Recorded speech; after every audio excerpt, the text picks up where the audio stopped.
Hey guys, welcome back to the Crit Hit Wild podcast. I am Jared, your host as always, and joining with me is Brad. How you doing, Brad? I'm doing good. And we have a special guest on today, one Mr. Fred. How you doing, Fred? How's it going? I'm doing fine. Fred is one of our locals at our game store that we have.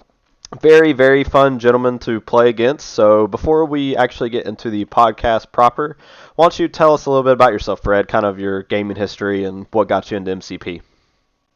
Whew, the gaming history. We're gonna have to go back really far. I started like Magic back when I was, I think, 9 years old. Oh, wow. Uh, so yeah, and that was back in the '90s. So quite a ways back. I've been gaming in different forms for that entire time. It's a big part of my life, and it's brought me a lot of happiness. I don't even think I was capable of understanding Magic when I was 9 years old. I didn't. I was not good. I just grabbed a bunch of cards and put them all together in a deck, and it was not functional in the slightest. But the Um, pictures were fun. I did the same thing, but I was like 16, Fred. So I think the closest I came to playing a TCG when I was a kid was like when I was 10 or 11, and I started to collect the Pokemon trading card game, and they used to have a club at Books a Million, and I went to the club for a few weeks and played like leagues, like you could play on your Game Boy or you could play the card game, and I played the card game a couple times, and I got my ass absolutely rocked by adults who knew what was going Right. on. So yeah, Yeah, that was my experience too. Is any time that I would actually play anyone who knew how to play any game, I would realize quickly that I knew nothing. well, so tell us a little bit about your tabletop experience and your history a little bit. Oh, tabletop gaming. I started back in War Machine Mark II. So that was, oh gosh, I don't know when Mark III came out, but it was a while ago. And so I've been playing War Machine for quite a while. That's the game that really got me into tabletop. And then I started playing Guild Ball with Brad because Brad, you roped me into Guild Ball. I am uh, not complaining. That's a very yeah, good that's what game. I was gonna say. And Guild Ball led me to Star Wars Legion, and then Star Wars Legion led me to MCP. And of the games that I just listed, I honestly think MCP is. Um, I'm about to say something controversial. I think it's the best one. I Okay, think it's the best one. okay. Uh, Guild Ball is the one that would give it a run for its money, but MCP is great. There's just so much more fun on the table. Yeah. Like everyone gets to have a lot of fun. Yep, you're not wrong there. MCP, I think I've talked to you guys about this before, but MCP is definitely the first miniatures game I've played where I just always walk away from the table feeling good. I don't feel drained or like I've had to do all sorts of crazy logistical stuff to play the game. I can just go and have fun and even in tournaments walk away feeling good. So Oh yeah, absolutely. And you end up just with this sense of uh, you're more friendly with your opponent than you are in, say, Guild Ball or War Machine, where it's possible to just get blown out entirely. yeah. All right. Yeah, Well, no one ever gets blown out in MCP, right, Fred? No Right? one It's ever, it's almost no as one ever if loses 21 to yeah, two. yeah. So last night, actually, I played against Brad. For everyone who's listening, and Brad won 21 points to 2. Now this is a game that goes to 16 points, so that should give you a sense of how badly I did. yeah, I was actually before we kind of got into the podcast, the main topic of talking about Doctor Octopus, I was going to kind of go over some things. One of them was kind of we just had our game night last night. I was going to ask you guys to just kind of briefly go over your games. So you went over that one with Brad. Where what did you both play in that match? So I was playing a kind of bastardized version of Spider Foes, with Green Goblin, with Doctor Octopus, because I wanted a game in with him before I talked to you guys. Carnage, Mysterio, and I don't remember my fifth person. Was it Bullseye? Do you remember? No. They were not. Orange Mysterio. Kingpin. Oh gosh, of course, Kingpin. Duh. And it's a good list. Every part of it is good, but they don't come together into good. And I was playing it in Spider Foes, where I could have played the exact same list in Criminal Syndicate, and I would have been better. It was a flip scenario, so and Yeah. Researcher. It would have helped on Researcher. I played X-Men, and it was Storm, X-23 Honey Badger, Domino, and Magic. You guys were playing Mutant Madmen, right? Mutant Madmen and Research Station, yeah. Yep. Well, so we know that how that game kind of went because you told us the score. You played another game too, didn't you, Fred? You played into A-Force? I did. Yep. Yet. That game went... I was playing Criminal Syndicate in that game. That game went a little bit more in my favor, but it was a tighter game, most certainly. I played Brotherhood. I tried that out again, and I played against local Andrew. He's playing Web Warriors, and we played Mutant Madmen and Hammers. That's what it was.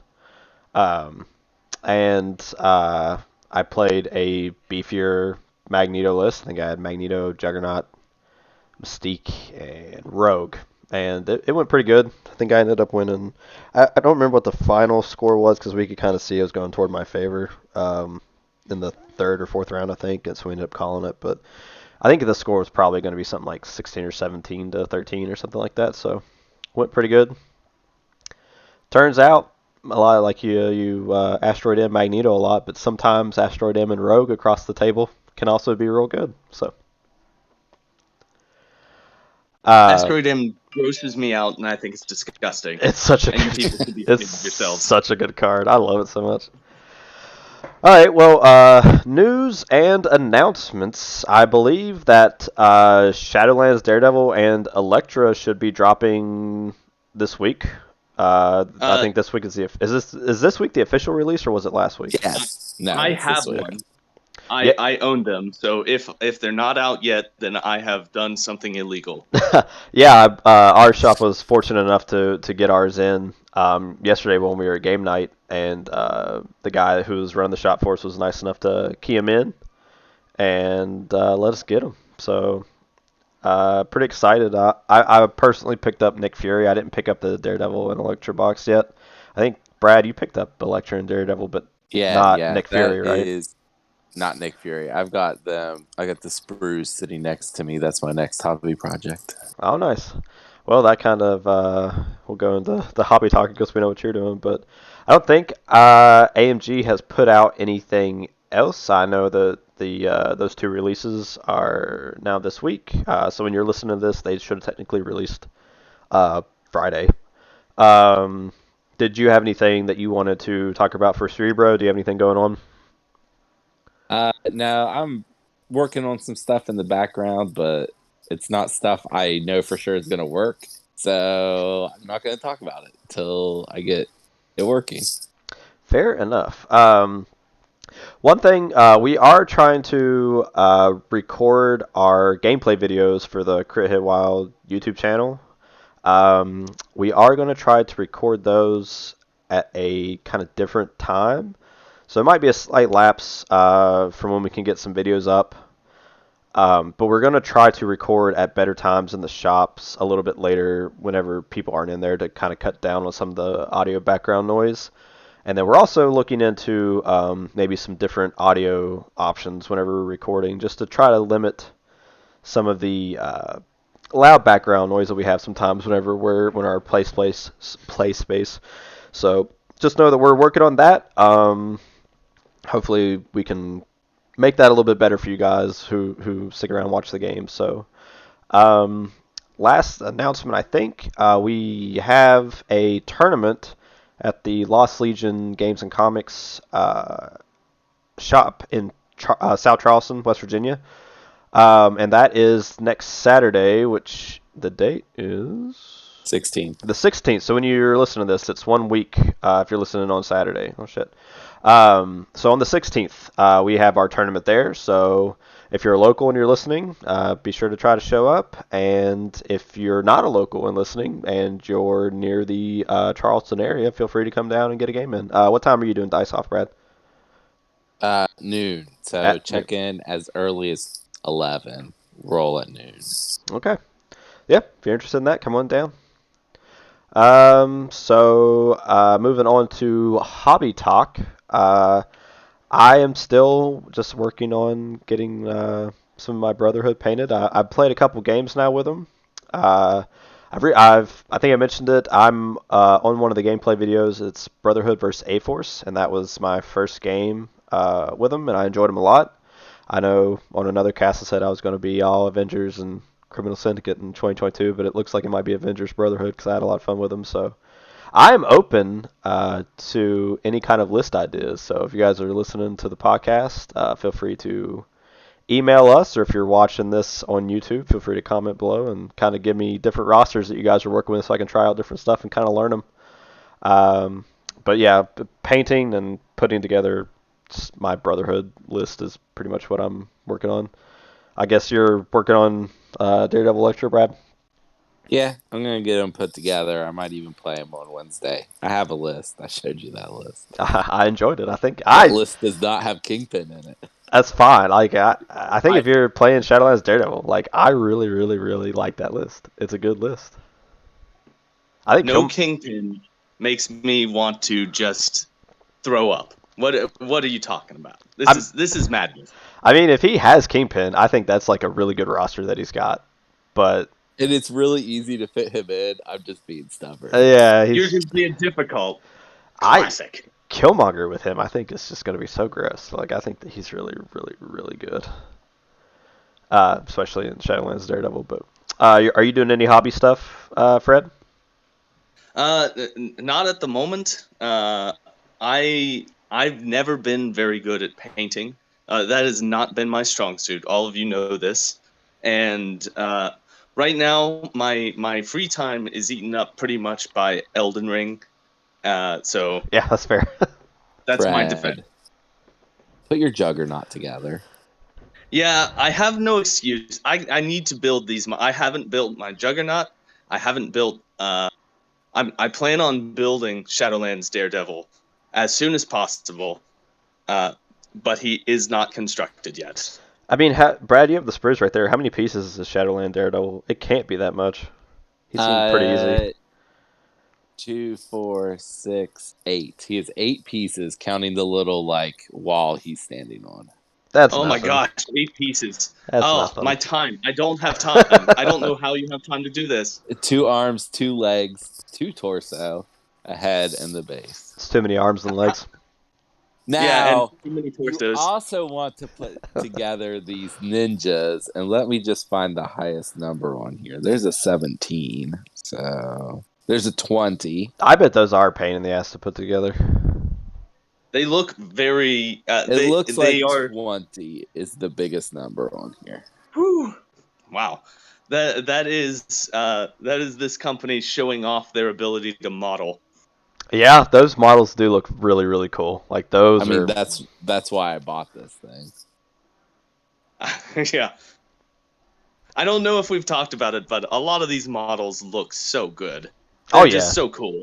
They have hardly had any misses. Like maybe there's like a couple of them who's like their face. Like Black Cat, I think is one. Like her face kind of looks a little goofy, but it's not like so bad that you can't, make it look nice and stuff. So other than that, like they pretty much knock everything out of the park. Yeah, it's really surprising. After playing as many tabletop games as I have, these are by far the most high quality models. Yep. All right, I'm selling this product. I'm sorry. No, let's move on to the issue at hand. We are not sponsored by AMG, so. We are sponsored by Cerebro MCP. We are sponsored by Cerebro MCP. So if you're watching this on YouTube, follow us on Cerebro. Or I guess you'd be watching me do it on Cerebro. If you're listening on Spotify or Google Podcasts, follow us on Cerebro.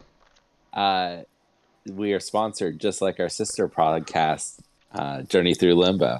Give them a listen. Oh, shit. Yeah, I forgot to do another plug. Yeah, so our channel is hosting a new podcast called Journey Through Limbo, ran by Jason, a.k.a. Justy, and his friend Brian. And it's a really good podcast. They break down rosters. They have guests on who bring a specific kind of roster, and they just kind of go through each choice that they made when doing roster construction. So very good podcast. I think if you're listening to this when this releases, they have had one up recently where they have Lexa from the Morlocks on. So it's a really good one. I think she goes over Web Warriors roster. Is that right?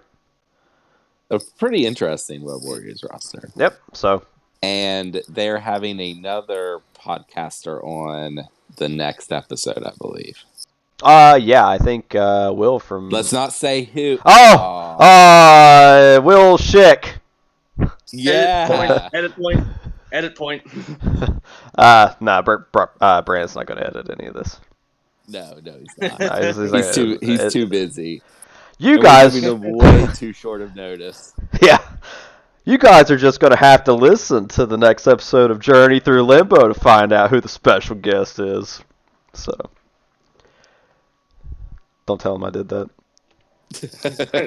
All right, so let's get into the main topic. So today, kind of going through our character review and rating, we're looking at Doctor Octopus, another character from the core set. So just to give a quick rundown on Doctor Octopus, he's a 5 stamina, 6 stam on his injured side character. So he goes up 1 stam whenever he's injured, which is really, really good. He's a medium mover, size 2, 3 threat, with a 4-3-4 stat line, which is pretty good for a 3 threat. So I'm not going to bleed this dry too much, but he does have some interesting alterations to like some of your standard abilities. So his strike is range 3 instead of your standard range 2. That is 4 dice with your normal power equal to damage dealt. But he has a wild flurry of arms. When making this attack, each wild in the attack roll counts as 2 successes. So a very neat ability, and I believe unique. Are there any other wild triggers that count as 2 for offense? Just the charge on Wolverine, I believe. Oh yeah, best of what. Yeah, you're right. Okay, so he does have that on a superpower. So then he has arm lasers, which is a range 4, 6 dice energy for 3 cost that ignores line of sight and has a wild pierce attached to it. Then he has a 3 power terrain feature or character throw that's size 2, but it's within 3, and you throw him short. And then he has scientific hubris, so whenever he rolls dice, anytime that he rolls a crit, he gets 1 power. So it's 1 power per roll. So if he rolls more than 1 crit, he still only just gets 1 power. But it's for any roll, so it could be an interact roll. Could be a dodge roll, defense roll, offense roll, anything. As long as he gets a crit, he gets 1 power. So then he has the base wall crawler. So yeah, what do we think about Doctor Octopus, Otto Octavius, and how he shapes up in the current kind of landscape of the game? We'll start with you, Fred. Okay, so my first thoughts here, when I first read him, is there's nothing on his card that's instantly flashy. There's nothing that I say to myself, oh man, I've got to see that on the table. I've got to see how that plays. But all in all, everything together, like he has a lot of these little positive bumps that are really interesting, like the scientific hubris, which can trigger on a scroll roll too. Mm-hmm. If he picks up the scroll, he also gains a power. That feels really good. But yep. All these little things that are on his card, like that, and him having that wild trigger on his base attack, and then also his spender being an energy attack. That's range. Oh, is it range 4? No, range it's range 4. 3. Yes. Range 4 range on 4, arm yeah. lizard. Yep. Yeah. It also has pierce, which just feels great whenever it triggers. everything on his card adds up to being a really solid 3-point model. For 3 points, he's putting a lot on the table. Yep. I would say probably his biggest downside is that he has 5 health on the front, but that's fixed on the back that he has 6. And he also has a really rockin' defensive line at 4-3-4. Yep. It's like there's a lot of good here. And I've really not thought about him in my list construction for a long time because he's been out a while. And I keep seeing all these new 3-pointers that I'm like, boy, I got to see that on the table. But he's like an old stalwart. Yeah. He's really good. 100%. I like him. What do you think, Brad? Old reliable. I just want to point out, because I noticed numbers. That's kind of my thing. Most 3-pointers have 5 health per side and have 3-3-3 defense. Mm-hmm. So he's slightly above that on all those stats. Now, to trade that out, most builders are 5 die for 3-pointers. But there's several with 4, like Storm. But if he was 4 points, he'd be terrible. If he was 2 points, he'd be the most broken model in the game. And at 3 points, he's very, very solid. He will do work every game you play him. And, like Fred said, nothing flashy, but everything pretty good. Yeah. There's another thing that is relevant, is that he's on a large base with medium move, which gets around the table pretty fast. He's on a medium base. Yeah. He is on a bigger than a small base with medium move. Yeah, he's definitely very fast, and having a range 4 attack, and I think the smallest range that he can do things like interact with characters is 3. So being on a medium base with a medium move and having at minimum range 3 for everything that he can do, he just threat projects on the board immensely with just the ground that he can cover and how far out he can reach you. There's another thing that I need to bring up that I forgot to mention when I was gushing. Is that he is a 3-pointer who has a throw on his card. Yep. And it's not super expensive either. So I think that's great. Recently in the game, it throws characters, which is important because a lot of new models don't throw characters. Yeah, as I got better at this game, I realized just how important throws are, and having a throw on a 3-pointer is just wonderful. Like, it's just great to have on the table. It's a toolbox. Yeah, 100%. Being able to throw people, and at range 3 no less, is that just adds so much range to it whenever you're trying to do stuff and get people off of points. And to Brad's point, I thoroughly value characters that can throw terrain and enemy characters. So yeah, so I think you guys have pretty much said everything that needs to be said about him. I mean, I don't really have a whole lot to add to him. If you guys are thinking about playing Doc Ock, play hammers. Doc Ock with hammers is so much fun when you're doing his basic strike. So I can only imagine. That sounds great. I love it. I miss the days back when I think some of the earliest memories I have playing Doc Ock, I had Doom Prophecy back when it wasn't Asgard only, and playing Doom Prophecy on Doc Ock rolling 8 dice. Strikes that have Flurry of Arms is really, really gross. That sounds disgusting. You stop it. It is gross. You stop it. You're making me want to have existed and been playing back when that was something that was legal. It was gross, let me tell you. All right. So fun thing we like to do, Fred, is after we kind of look at the character and give our thoughts on him. You want to talk about the tactics card? Oh shit! Yeah, thank you. I forgot. Yeah. So Doctor Octopus, him and Green Goblin. So you have to have both. But they do have a card that he is part of, which is unaffiliated. So as long as you have these 2 characters, you don't need to be playing an affiliation. But Green Goblin and Doc Ock both pay 3. and then you roll 5 dice for every enemy character holding an objective. And if you roll crits or wilds in the roll, they'll suffer 1 damage for each one, and any character that's damaged that way drops all objective tokens it is holding. And then you pick the player playing the card chooses the order in which you go through the characters. So this is an exceptionally strong card, especially in the late game when you have a very annoying character like a Black Cat or a Miles or somebody holding like a couple different cubes or a couple hammers or something like that, and they're just kind of evading you around the board. Playing this after they've already activated and making them drop all those points and then potentially you being able to go pick them up is insane. Like it does cost you to have both Green Goblin and Doc Ock on the table, but chances are a lot of times you're probably playing both anyways. So certainly in Spider-Foes. Certainly in Spider-Foes, yeah. So I think that this is a really good card. Have you guys played it on the table very much? Okay, so I have not successfully played this card yet on the table. I didn't realize just how good this card was. Mostly because I'm not very good at this game. But the truth is like this card is a game changer. I was playing in the Morgantown tournament a couple weeks ago, and my opponent was playing a Criminal Syndicate list with Green Goblin and Doc Ock.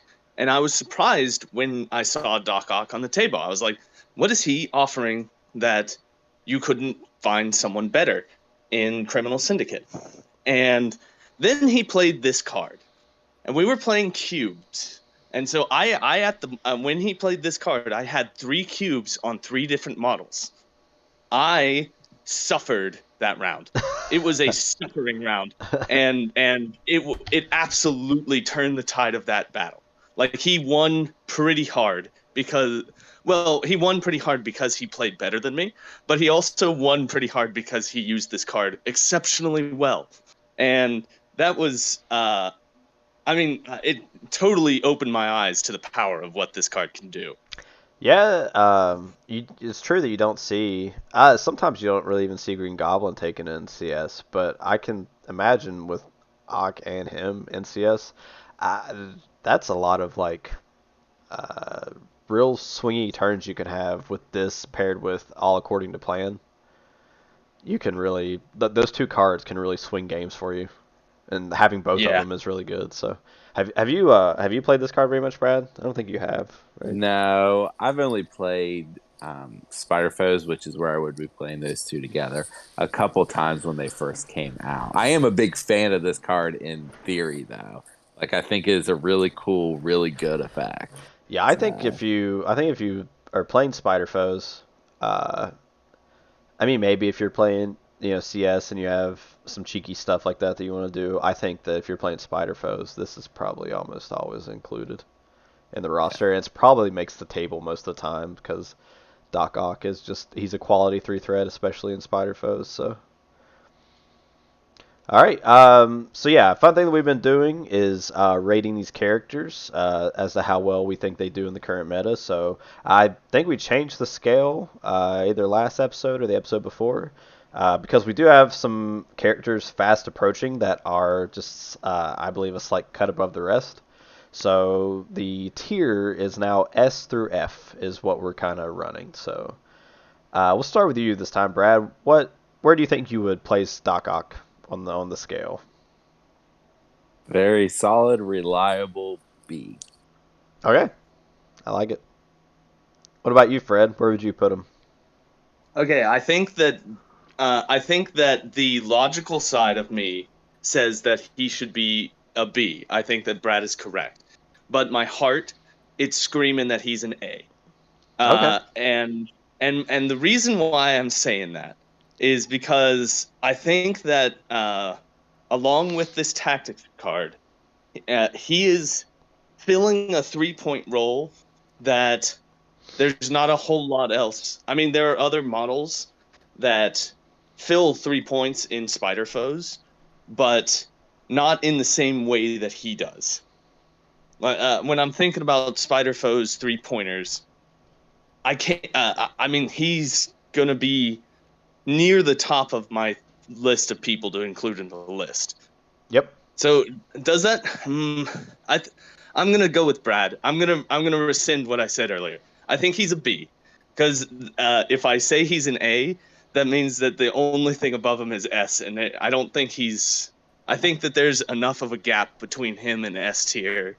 He's That also not seen play outside of his affiliations or sometimes with Criminal Syndicate.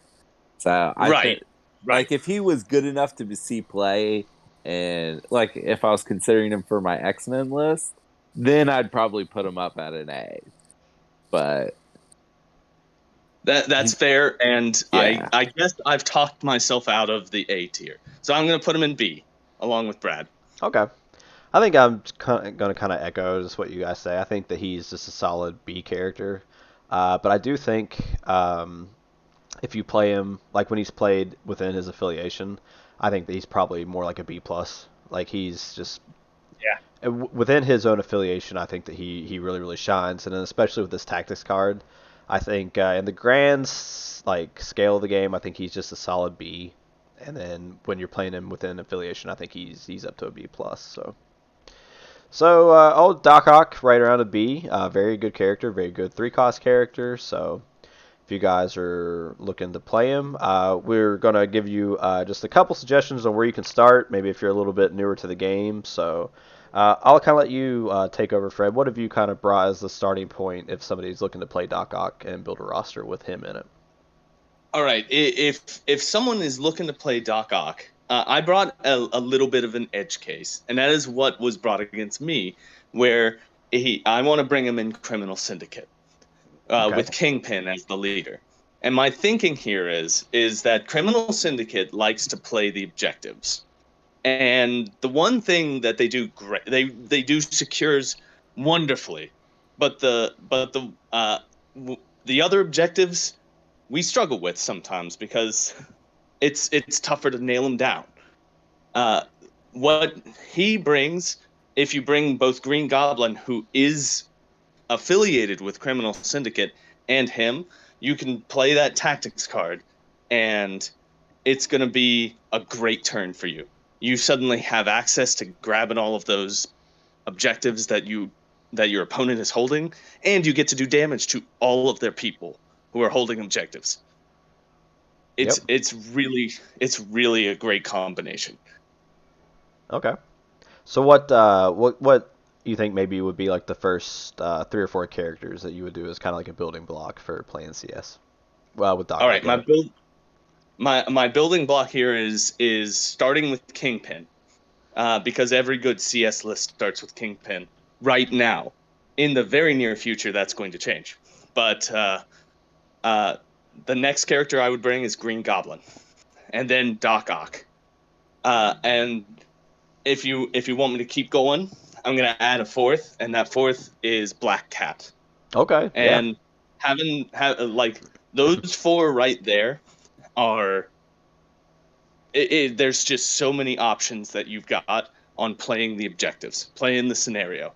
And the whole thought of this list, excuse me, is you just get so far ahead of your opponent so early that there's no way for them to catch up. Okay. I hate this, by the way. Just give me like 1 or 2 secures and extracts you think kind of that building block would like to play on. So this is going to sound crazy, but I like the idea of bringing this with cubes. Mm-hmm. And a lot of the reason for that is the cubes, there are 5 of them, which means that there are 5 points in that crisis alone sitting on the table. And if you play your cards right, you could get all 5 of those points. And that's a windfall in this game. If secures wise, I'm thinking that for Criminal Syndicate, we like D secures or straight up the middle secures. Mm-hmm. I forget which one that is. E. Yeah. because we don't like to keep in a B scenario. That's the box, right? Yes. The B scenario, that one you have to keep two people back and on different corners, and that's tough to do in Criminal Syndicate. We want to push our people right up into your face. So I think that D lets you do that. Okay. All right. Well, that all sounds really good. I'm going to put forth a little something which is probably a little bit of a cop out for Doc Ock, but I think it actually pairs really good, kind of with some of the building blocks that Fred was talking about, and that's of course playing Doc Ock in Spider Foes. So if you really like this character, as we kind of said, he really shines in his own affiliation. So he works really well. You bring Green Goblin, you probably bring Carnage, Mysterio. Those are probably four where I would start because I really like all four of those characters and what they do in the affiliation. And then you, of course, bring well-laid plans. You bring sinister traps. And that's a really good way for you to do a lot of chip damage to a lot of the characters on the enemy team. And if you don't know kind of the combos, things like Ox Clutches, so his 3 power cost throw, you would pick up a character up and throw them short. And Mysterio's ability, which is Tricks and Traps, so it lets him move whenever a character moves within, I think it's range 3 of him. He rolls 4 dice, and they take extra damage for each crit and wild rolled in the roll. So it doesn't have to be an advance on the opponent's part. It just has to be that they have done a move, which is anything that moves a character in the game. So move, place, push, advance, all that stuff. So you can throw Ock near Mysterio. Mysterio does his ability and hopefully puts more chip damage on there. Just pair that with the just offensive nature of Spider Foes, and I think that you've got a pretty good building block there. Oh, and Lizard. I would be remiss if I didn't mention Lizard. He's amazing. So yeah, Blizzard, Doc Ock, Carnage, Mysterio, and Goblin. I think that those kind of can also pair good with CS if you want to splash into that a little bit. Bring something like Cubes because, again, just more chip damage on your opponent. Demons is another really, really good one. And I actually don't mind Mutant Madmen because a lot of Spider Foes are sitting on, I think, 4 physical defense. I think Carnage is at 5, Doc Ock's at 4, Goblin's at 4, Lizard's at 4, so they give you really good flips. And you can traverse back and forth through the points very easy because everybody is on a medium base. So, but yeah, those are a couple just starting points and building blocks if you're looking to play a roster that has Doctor Octopus in it. Yeah, so I think that's it. Does anybody have anything else that they want to add for Doc Ock? Or roster building or anything else? I'm good. I think that we've covered most of what my brain contains at this moment. So. All right. Well, with that, I think we're ready to put the old seal of approval on Doc Ock, calling him a B. And with that, we can kind of move on to comic books. So if somebody's interested in learning more about Doc Ock, what's some stuff they can read, Brad? Okay, I got 3 great suggestions today. One I've been talking about since we decided to schedule this. So, first one, Amazing Spider-Man 131. This is Jerry Conway and Russ and Andrew. It's Andru. This is the issue where good old Otto Octavius marries Aunt May and becomes Peter Parker's uncle. If that doesn't get you to read this issue, nothing else I say will. I'm sold. The next recommendation is the Web of Death crossover. So it's Amazing Spider-Man 397 and 398 and Spectacular Spider-Man 220 and 221. It starts in one of those books and then it goes back and forth between them. That's the creators on that are J.M. DeMatteis, Tom DeFalco, Mark Bagley, and Sal Buscema. This is part of the ongoing Clone Saga that took up most of the 90s in like a season of the animated series, but one of the clones of Peter tries to kill him, and Peter gets some help from an unexpected ally. And considering the episode we are doing, you can probably guess who saves him. I've not read this story yet, but I probably am going to. Andrew, if you're listening, this is probably the next one you should read since you read Craven's last time. The next one, this is my personal favorite. I have read this. I love it. It is Superior Spider-Man. There it is. Yeah, you knew it was coming. I knew it was coming. This is written by Dan Slott with art by Ryan Stegman, Humberto Ramos, and Giuseppe Camuncoli. Oh God, you butchered it. I know. I have no idea how to pronounce that. I feel pretty good about the Giuseppe though. Giuseppe. Now I'm questioning myself. Anyway. You're taking your ditch deeper. Dr. Otto Octavius is dying. This is after he's come back from dying in the 90s. And as he's dying, he switches his mind/soul with Peter Parker, and Peter Parker dies in his body while he takes over Peter Parker's body. And after this happens, and he's in his new Peter Parker young body, he decides that he's going to be a better Peter Parker, and more importantly, a better Spider-Man than Peter Parker ever was. And he does. Scandals. He is a better Spider-Man. Probably not a better Peter Parker, but he is a better Spider-Man than Peter Parker ever was. I really need to read that one. I've got a question. Yeah. By the number of comic books, is Peter Parker more in control of his body than all of his villains combined, or less? Like, is he... It seems like that is, in many different storylines, a point that comes up. He is more often in control of his own body. Okay. I think the one that might trump him having control of his body is how much time there is on clones. Clones of Peter Parker might be in the comics more than Peter Parker is collectively, but he does get taken over a lot. He's very weak-willed. He'd never make it in the X-Men. And he certainly wouldn't be a Green Lantern. His mystic defense is extra low. I mean, it's a 3, I think, in both versions, which is average. But it should be lower. All right.